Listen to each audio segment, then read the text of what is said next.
Froogle Sim videos are powered by Jetline Systems. Hello YouTube, this is Froogle and this is the Redbird YK1 Yoke. Now I did cover the company history in my previous reviews of Redbird's throttle session, but I'll go over it again. Redbird are a company that was founded in 2006 and they're actually named after a decaying Cessna 177 Cardinal. A Cardinal is a Redbird that they used to build their first full-size cockpit simulator. Today, they're one of the most well-known producers of fixed-base and full-motion simulators in the world. And they recently entered the desktop market, producing a range of desktop controllers known as the Alloy range. This is their yoke. This is a very high-end yoke with a price point of $799. And as with their throttle quadrant, I feel that pitches it very firmly against Yoko the Yoke from Virtual Flight. Now, full disclosure, this channel is sponsored by Jetline Systems, who are the US distributor for Virtual Flight gear, and I'm a huge fan. So it's interesting to see how this thing stacks up.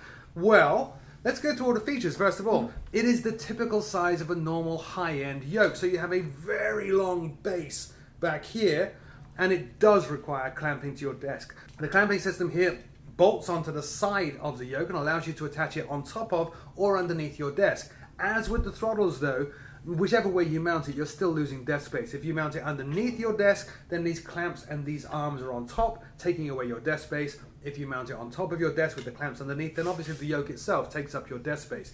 I prefer to mount this and all the other controllers I use on top of the desk because the nice flat surface on top lets you put a keyboard and mouse on top just fine.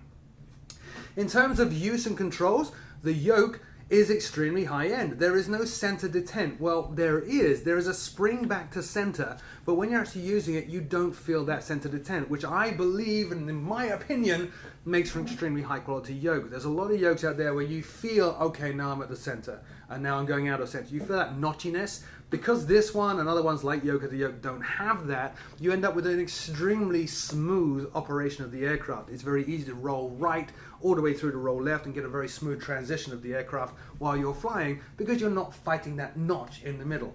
Lots of movement front and back. However, listen, this one's quite loud compared to some of the others out there. I'm not entirely sure what that is. It feels almost agricultural in nature here. In terms of controls on the yoke itself, you have an elevator trim switch over here on the left-hand side, as well as an autopilot disconnect switch and a push-to-talk mic switch. Obviously, you can bind those to whatever you want within your simulator, but those are traditionally what you would set those controls up as. It mounts to your computer via USB 2, no USB 3 required, which is awesome, with a single cable at the back. So what's it like to use this? Well, I'm going to compare it again to Yoko the Yoke. The Yoko feels heavier than this. This feels actually quite light compared to Yoko the Yoke, particularly in the elevator control front and back. That's a big plus for me. I prefer to have light controls to heavy ones, so I actually prefer this in that respect. In terms of the flying and transition, as I said, from left to right, it's incredibly smooth with no center detent to delay you or make anything feel notchy. Once it's clamped to the desk, it doesn't move around. And once you've got your headphones on and the sound cranked up, you don't really notice just how noisy it can be. So let's look at the good and the bad. Well, in terms of the good, I think the overriding good with this is the price. At $799, it's cheaper than a lot of its competitors. For example, Yoko the Yoke is $940, I think, when you convert the euros to dollars. So this is considerably cheaper than that, but it feels extremely similar in terms of build quality if you can get past that noise. That would be one of the negatives. It's quite a noisy yoke. Second of all, I dislike how a lot of these high-end yokes don't have a point of view hat. They don't have very many buttons on them, and this is a prime example of that with only 3. Elevator control, push to talk, and autopilot disconnect. Why can't we have more buttons on these things? In fact, if you don't want to put them on the yoke, various hardware manufacturers, how about giving us some buttons down the front fascia here on the yoke box itself? I had a few people reach out to me when they heard that I was reviewing Redbird stuff and asked me to recommend one or the other. Would I recommend this over Yoko? Actually, I would, because of that price at nearly $200 cheaper than Yoko Yoke, but for similar build quality, I think this is a no-brainer. This is a great piece of kit. It's not really any bigger than any other yoke out there. It does feel fantastic to fly with.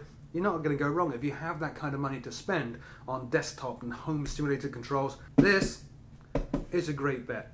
As always, leave me your comments in the comment section below. Tell me what you think. As always, my name is Froogle. Thank you so much for watching, and until next time, I'll see you all very soon.